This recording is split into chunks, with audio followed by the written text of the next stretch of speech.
CIST, un retournement de situation assez inattendu.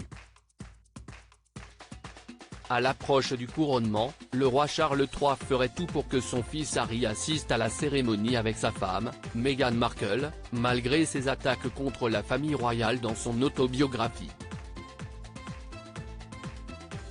Une invitation qui ne sera acceptée que sous certaines conditions. Et si le prince Harry sortait finalement grand gagnant de la guerre qu'il mène contre sa propre famille? CIST, en tout cas ce que laissent penser les dernières informations livrées dans la presse britannique. Alors que le prince William ne voudrait plus entendre parler de son petit frère, qu'il a descendu en flèche dans ses mémoires, le roi Charles III lui serait prêt à tout pour convaincre Harry et Meghan Markle d'assister à son couronnement le 6 mai prochain à Londres. Tous les détails sont à retrouver dans votre magazine Voici, en kiosque ce vendredi 3 février. Le roi de l'aventure sur le petit écran est lui aussi malmené. À l'occasion d'un reportage diffusé sur une chaîne suisse, les téléspectateurs ont pu découvrir la face cachée de Mike Horn. Et CIST, notamment son service militaire qui pose question. Dans les années 80, le jeune Sud-Africain aurait rejoint volontairement un bataillon qui attaquait les personnes qui combattaient l'apartheid. Un souvenir qui a mis Mike Horn particulièrement mal à l'aise face à la caméra.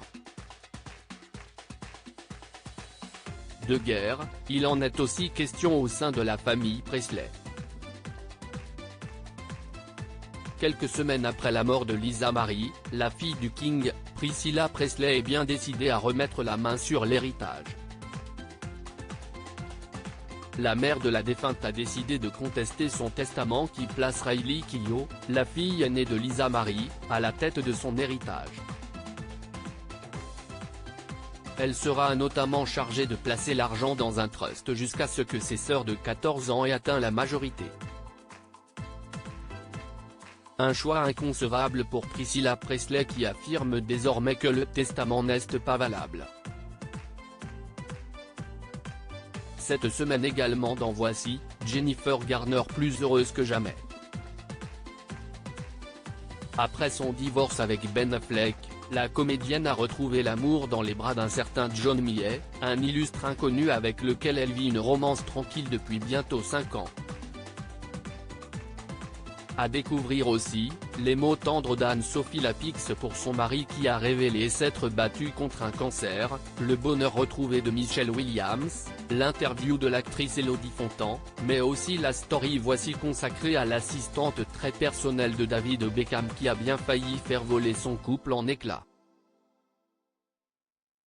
Dans nos pages mode, zoom sur la lingerie avec une sélection de dessous pour en mettre plein la vue. Tout ça et bien plus encore est à retrouver dans le nouveau numéro de Voici, en kiosque depuis ce vendredi 3 février 2023. Et pour ne manquer aucun numéro de Voici, découvrez nos offres exceptionnelles.